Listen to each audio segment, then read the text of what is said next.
Hello my dear student, welcome to everyone in physics classes by IITian संतोष कुणाल। जो student इस channel पे new हैं उनको मैं अपना एक ब्रीफ इंट्रोडक्शन दे देता हूँ ताकि वो मेरे बारे में जान सके। तो my name is Santosh Kunal. I have done BTech in electrical engineering from IIT Delhi and got all India rank 1184 in IIT JEE. I have 10-year teaching experience and Bansal classes, Kota, as a senior physics faculty and Akash Institute Ranchi as HOD of physics, and currently running two branches of physics in Patna. One is situated in Boring Road and other is situated in Kankarwag. I have taught more than 15,000 students in different cities across the country and produced more than 2,000 IITians and doctors. Let's now today we will discuss study plan for class 11th physics. तो आइए हम लोग आज जानते हैं कि class 11th का physics का स्ट्रेटजी क्या होगा, कैसे कैसे हम लोग प्लान बनाना होगा, कैसे कैसे हम लोग उसको कवर अप करेंगे। तो पूरे 11th फिजिक्स को हमने 6 सेक्शन में डिवाइड किया है। तो आइए सेक्शन बाय सेक्शन समझते हैं, टॉपिक बाय टॉपिक हम लोग को कैसे क्या का कवर करना होता है। तो देखिए सेक्शन फर्स्ट में सबसे पहले हम लोग को आपको दिख रहा है मैथमेटिकल टूल्स। तो टूल्स मतलब समझते होंगे, टूल्स मतलब क्या होता है, एक टाइप ऑफ औजार। तो जैसे देखिए किसी लकड़ी मिस्त्री को काम करते देखते होंगे तो उसके पास लकड़ी काटने के लिए आरी यूज करता है, कुल्हाड़ी यूज करता है। तो कुल्हाड़ी आरी क्या किया, अब हाथ से लकड़ी काटना चाहेगा तो कटेगा नहीं, कटेगा तो आरी या कुल्हाड़ी का यूज करके उसको ईजिली कट कर लिया। मतलब कोई भी टूल्स क्या करता है, किसी काम को ईजी बनाता है। तो सेम वे से यहाँ पे मैथमेटिकल टूल्स हमको फिजिक्स को समझने में हम लोग को ईजी बनाएगा। ठीक है, जितना अच्छा मैथमेटिकल टूल्स होगा उतना हम लोग बेस्ट क्वालिटी का, किसी भी बेस्ट कंटेंट का हम लोग फिजिक्स जान सकते हैं। तो अगर एक टूल्स आपने अच्छे से कवर कर लिया तो पूरे फिजिक्स को समझने में कोई दिक्कत नहीं होगा, कहीं पे कोई परेशानी नहीं होगा। फिर हम लोग को फिजिक्स समझना एक जस्ट लॉलीपॉप जैसा लगेगा। फिर देखिए उसको हम लोग अच्छे से डिस्कस कवर करेंगे importance of mathematical tools separate video lecture में। तो उसमें बताएंगे कौन कौन से टॉपिक हम लोग को स्टडी करना है। फिर नेक्स्ट टॉपिक आता है हम लोग को स्केलर्स एंड वेक्टर। तो कुछ टूल्स का यूज करके हम लोग स्केलर एंड वेक्टर को हम लोग डिस्कस कर लेते हैं। और इस scalar and vector and tools पे पूरा फिजिक्स हम लोग को फिर बेस्ड है। इवन 12th में 11th से ज़्यादा हम लोग को 12th क्लास में फिजिक्स हम लोग को मतलब वेक्टर यूज आता है 12th क्लास के फिजिक्स में। फिर हम लोग को यूनिट डायमेंशन, सारा फिजिकल क्वांटिटी का हम लोग यूनिट जान लेते हैं, क्या किसका यूनिट है, डायमेंशन निकाल लेते हैं। ठीक है, तो इसका बस 1 घंटा हम लोग मास्टर बना देते हैं। यूनिट डायमेंशन किसी फिजिकल क्वांटिटी का आप निकाल सकते हो। फिर आइए हम लोग को टाइम मैनेजमेंट। तो सबसे इम्पॉर्टेंट है हम लोग को टाइम मैनेजमेंट की, इतना सारा टॉपिक हम लोग को पढ़ना आ जाता है। 9th-10th में कुछ नहीं रहता है, उसके रिस्पेक्ट में 11th में बहुत ज़्यादा आ जाता है, 32 चैप्टर आ जाता है फिजिक्स में। तो कैसे बच्चा स्टूडेंट टाइम मैनेज नहीं कर पाता है, उसको बहुत सारा प्रॉब्लम आता है। कोई बच्चा 2 दिन मैथ पढ़ रहा था, कंटिन्यू मैथ ही पढ़ रहा है, फिजिक्स पढ़ रहा था, 3-4 दिन फिजिक्स से पढ़ रहा है। तो जब मैथ पढ़ गया फिर जब फिजिक्स पढ़ने लगा तो पता चला सारा मैथ भूल गया। तो हम लोग स्टडी करेंगे, टाइम मैनेजमेंट बताएंगे कैसे कैसे हम लोग को स्टडी करना है, कब फिजिक्स पढ़ेंगे, कब केमिस्ट्री पढ़ेंगे, कब कैसे हम लोग को मैथमेटिक्स एंड बायोलॉजी स्टूडेंट जो कवर करेंगे। तो उसमें हम लोग सारा डिस्कस करेंगे सेपरेट वीडियो लेक्चर में। फिर हम लोग को वे ऑफ रिवीजन हुआ।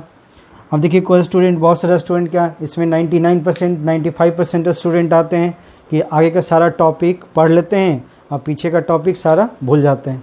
तो भूलने के बाद पहले भी नहीं जानते थे, बिना पढ़े भी नहीं जानते थे, या पढ़ के भी नहीं जानते, तो दोनों बराबर हो गया।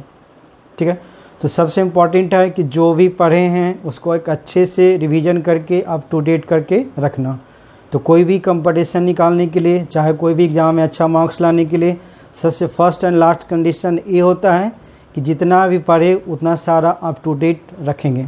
तो उसके हम लोग इसमें तरीका जानेंगे कि कैसे हम लोग सारा अप टू डेट करके रखेंगे। उसको सेपरेट वीडियो लेक्चर में हम लोग फिर डिस्कस करेंगे। फिर देखिए मोटिवेशनल क्लास होगा कि स्टूडेंट कैसे अपने आप को मोटिवेट करे। कुछ बच्चा बोलता है सर डिप्रेस में चले गए, डिप्रेशन आ रहा है, तो कैसे हम लोग अपने आप को मोटिवेट रखें। तो मैं एक लाइन बताता हूँ, मैं अपने आप को मोटिवेट करता था कि अगर हम लोग को फ्यूचर अच्छा करना है तो प्रेजेंट हम लोग को अच्छा करना होगा। तो मैं अपने आप को हर एक दिन सोचा था कि आज अपना दी बेस्ट देना है, ठीक है। तो हम लोग इस टाइप से हम लोग मोटिवेटेड रखते थे अपने आप को, खुद को। तो इसका अभी सेपरेट वीडियो लेक्चर क्लास आएगा मोटिवेशनल क्लास का। फिर देखिए, तो ये हम लोग को बेसिक हो गया पूरे फिजिक्स का, ठीक है। हम लोग को फिजिक्स स्टडी करने का बेसिक हो गया। अब ये बेसिक हम लोग को जितना होगा अच्छा, उतना हम लोग को फिजिक्स हम लोग अच्छा कर सकते हैं। जस्ट लाइक हुआ कि कोई अपार्टमेंट उठा रहे हैं, तो उसका बेसमेंट जितना स्ट्रॉन्ग होगा उसको उतना फ्लोर हम लोग उठा सकते हैं। तो ये सेक्शन फर्स्ट जितना स्ट्रॉन्ग होगा, जितना अच्छे से कवर अप कीजिएगा, उतना ही आगे सेक्शन आपको strong and best quality of physics जान जाइएगा। फिर आते हैं सेक्शन सेकंड पे। सेक्शन सेकंड में हम लोग को किनेमेटिक्स टॉपिक पढ़ना है, जिसके बारे में कुछ टॉपिक आप लोग पढ़े भी होंगे, जैसे distance, displacement, speed, velocity, acceleration जानते होंगे। तो हम लोग उसमें 1D में सिर्फ पढ़े होंगे आप लोग। तो यहाँ पे 2D, 3D एंड 1D भी पढ़ना है हम लोग को। सारा वेलोसिटी वेक्टर फॉर्म में जानना है, एक्सेलरेशन जानना है, एवरेज वेलोसिटी, एवरेज एक्सेलरेशन, सारा हम लोग यहाँ पे A to Z डिस्कस करेंगे। फिर आइए प्रोजेक्टाइल मोशन, कि हम लोग को प्रोजेक्टाइल मोशन में आते हैं। अब जानते होंगे प्रोजेक्टाइल मोशन, किसी ऑब्जेक्ट को हम लोग इससे ऐसे प्रोजेक्ट करते हैं तो पाथ जो बनाता है उसको हम लोग क्या बोलते हैं, प्रोजेक्टाइल मोशन में पैराबोला बोलते हैं। जैसे इस टाइप से हम लोग को पाथ बनाता है, तो प्रोजेक्टाइल मोशन का पाथ हो गया। फिर देखिए रिलेटिव मोशन है। तो रिलेटिव मोशन ऑब्जर्व किए होंगे, कभी स्टेशन पे खड़ा होगा आपका ट्रेन, बगल में भी एक ट्रेन खड़ा होगा, तो बगल वाला ट्रेन खुलता है तो लगता है मेरा ट्रेन खुल गया। तो ड्यू टू रिलेटिव मोशन के कारण हम लोग इसमें ऑब्जर्व करते हैं। फिर देखिए रिवर बोट है, कि रिवर मतलब रिवर में बोट हम लोग कैसे इस पार से उस पार नदी क्रॉस करना है, कितना वेलोसिटी से चलेंगे, कितना एंगल पे हिट करेंगे, वगैरह वगैरह उसमें स्टडी करेंगे। इसमें हम लोग को बोट को चलाना सिखाएंगे रिवर में।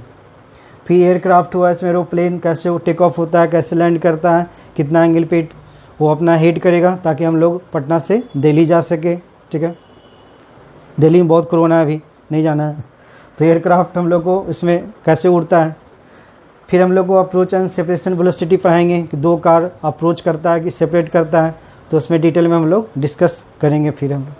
फिर आइए नेक्स्ट सेक्शन पे। तो नेक्स्ट सेक्शन पे सारा सेक्शन हम लोग को फोर्स पे बेस्ड है, ठीक है।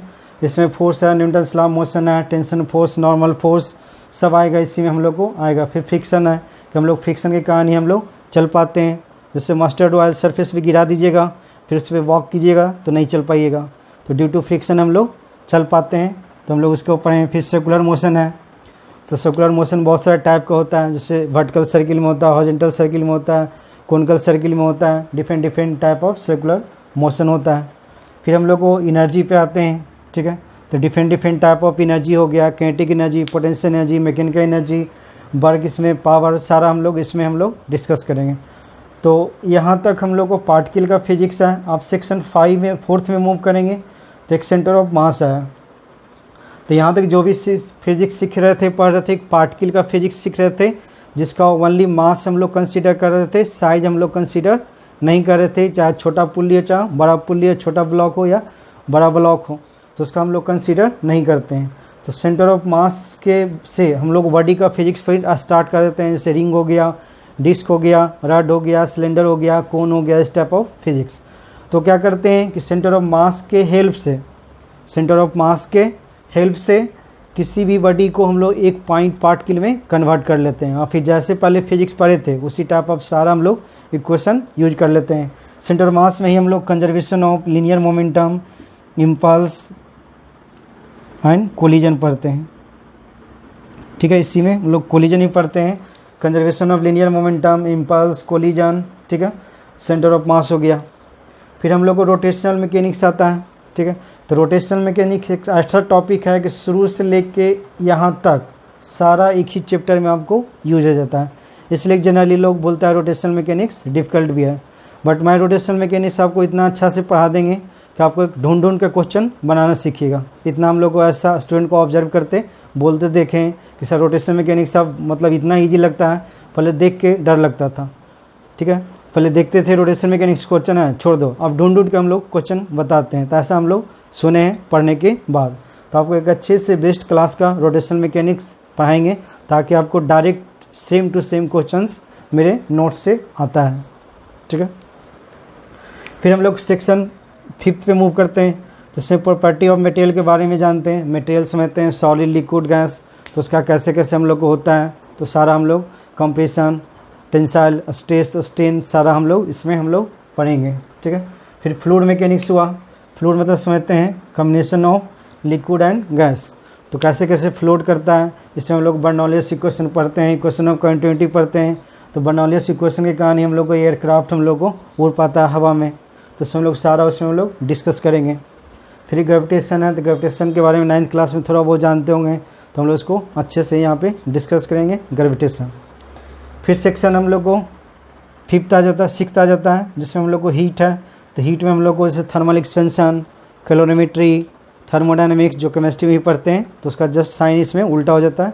फिर आपको केटीजी हो गया, केटीजी आपको केमिस्ट्री में गैस स्टेट में पढ़ना भी है, यहाँ भी केटीजी हम लोग अच्छे से डिस्कस करेंगे। फिर आपको आ गया हीट ट्रांसफ़र आ गया। ठीक है। तो हीट ट्रांसफ़र जो होता है इसी पे बेस्ड आपका इलेक्ट्रिसिटी 12th क्लास का बेस्ड होता है हीट ट्रांसफ़र पे। फिर ये दोनों चैप्टर 12th में बहुत ज़्यादा ही यूज आता है, इसी पे हम लोग को AC 12th का टॉपिक हम लोग को बेस्ड रहता है, और इसमें हम लोग को वेव ऑप्टिक्स बेस्ड रहता है। तो 12th के व्यू से ये दोनों चैप्टर बहुत ही इंपॉर्टेंट है।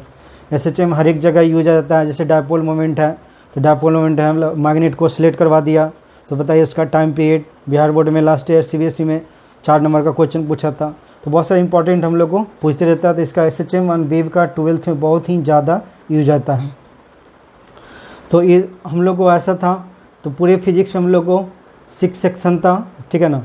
तो 11th की क्लास थोड़ा डिफ़िकल्ट है relative to 12th class physics, तो एक अच्छे से हम लोग को अच्छा से गाइड करेंगे, अच्छा से हम लोग पढ़ेंगे, तो हम लोग को फिर फिजिक्स हम लोग को बहुत ईजी लगेगा। ठीक है। तो और हम लोग फिर जब डिटेल में हम लोग पढ़ेंगे, ठीक है, तो हम लोग फिर और इसको एक एक करके यूज जानेंगे। ये ब्रीफ मतलब डिस्क्रिप्शन था कि शॉर्टली हम लोग कैसे कैसे कौन कौन से टॉपिक कैसे कैसे हम लोग को स्ट्रेटजी बनाना था, कैसे कैसे हम लोग 11th हम लोग कवर कर लेते हैं। तो इसको नोट डाउन कर लीजिएगा एक बार, कैसे कैसे हम लोग फिर पढ़ेंगे। तो नोट डाउन करने के लिए क्या करना है कि स्क्रीनशॉट ले लेना है, पॉज करके स्क्रीनशॉट ले लीजिएगा, और फिर उसको फिर हम लोग पेज पे नोट डाउन कर लीजिएगा। तो एक एक करके सारा वीडियो लेक्चर हम लोग को आएगा, उसको अच्छे से कवर कीजिएगा, और कोई भी वीडियो लेक्चर मतलब सीरियल वाइज देखिएगा, स्किप मत कीजिएगा कि इसके बाद इसके देखते हैं, मतलब जिस सीक्वेंस में आएगा उसी सीक्वेंस में देखना है। क्योंकि फिजिक्स का स्टडी जस्ट वाई हम लोग को एक स्टीयर बाई केस है, जैसे हम लोग या फॉग में चलने के बराबर है। फॉग में देखते हैं जैसे जैसे हम लोग आगे बढ़ते हैं हम लोग को दिखते चल जाता है, तो जस्ट लाइक फिजिक्स में जैसे जैसे आगे बढ़ते रहिएगा वैसे आपको सारा हम लोग को दिखने लगेगा, फील होने लगेगा हर चीज़। ठीक है। तो उम्मीद करता हूँ ये वीडियो लेक्चर आपको अच्छा लगा होगा, और हम लोग डिस्कस करेंगे डिटेल में, तो जब हम लोग कवर करेंगे तो इसको जितना भी है लाइक कीजिएगा, कमेंट कीजिएगा, और अपने जितने भी फ्रेंड सर्किल हैं ग्रुप में शेयर कीजिएगा। और जितना लाइक और कमेंट कीजिएगा उतना ही मुझे एनर्जी मिलेगा, उतना ही हम कोशिश करेंगे आपको द बेस्ट क्वालिटी देने का। तो इसमें मत चूकिएगा कमेंट करने के लिए, कैसा भी लगेगा, कुछ भी समझ में नहीं आएगा तो कमेंट कर लीजिएगा, अच्छा लगा ख़राब लगा, और सर स्लो पढ़ाइए और सर थोड़ा फास्ट पढ़ाइए, तो सारा हम लोग को मतलब एक रिव्यू देना है, ताकि उससे हम लोग आइडिया लेके आपको हम लोग अच्छे से कवर कर पाएंगे। तो और जो स्टूडेंट इस चैनल पे न्यू है वो सब्सक्राइब कर लीजिएगा बेल आइकॉन प्रेस करके, ताकि नेक्स्ट वीडियो कभी भी आएगा तो आपको नोटिफिकेशन एक मिल जाएगा। ठीक है। तो नेक्स्ट वीडियो लेक्चर में हम लोग डिस्कस करेंगे importance of mathematical tools for physics. तो फिजिक्स के लिए मैथमेटिकल टूल्स कितना इम्पॉर्टेंट रखता है, क्योंकि हम लोग देखे हैं कि स्टूडेंट आते हैं कोटा से, LN से आते हैं, आकाश दिल्ली से आते हैं, तो लोग हमने ऐसा ऑब्जर्व किया कि टूल्स नहीं अच्छा रहने के कारण फिजिक्स कवर नहीं हो पाया। तो बोलते हैं सर हम लोग को टूल्स पढ़ना है अभी भी, तो बताइए सेकंड टारगेट कर रहे हैं टूल्स नहीं आता है तो पूरा फिजिक्स बर्बाद है। उस सेकंड टारगेट क्या 5 बार टारगेट भी लोग कर लेते हैं, टूल्स नहीं कवर कीजिएगा, ठीक है, तो हम लोग को फिजिक्स नहीं सीख सकते हैं। तो एक अच्छा से एक क्वालिटी का हम लोग यहाँ से फिजिक्स पढ़ाएंगे आपको, जो हम लोग ऑल ओवर इंडिया में आप कहीं भी किसी से भी कंपेयर कीजिएगा तो आपको दी बेस्ट मिलेगा। एंड सारा अगर अच्छे से आपने कवर कर लिया तो कहीं भी कोई पढ़ने का ज़रूरत नहीं है, सारा लेक्चर में आपको मिल जाएगा, और इसका नोट्स PDF फॉर्म में आपको मिल जाएगा। मेरी ऐप है आप नोट डाउन कर लीजिएगा, फिजिक्स बाय IITian संतोष कुणाल। उस पर ऐप पे सारा आप लोग को PDF नोट्स मिल जाएगा, असाइनमेंट मिल जाएगा एंड टेस्ट सीरीज उसमें है, उसको ज्वाइन करना होगा। तो उम्मीद करता हूँ ये वीडियो लेक्चर आपको पसंद आया होगा। तो लाइक कीजिएगा, कमेंट कीजिएगा, जो स्टूडेंट नया है वो सब्सक्राइब कर लीजिएगा ताकि नेक्स्ट वीडियो लेक्चर के लिए आपको नोटिफिकेशन मिल जाए। Thank you so much for watching this video. Take care and good bye.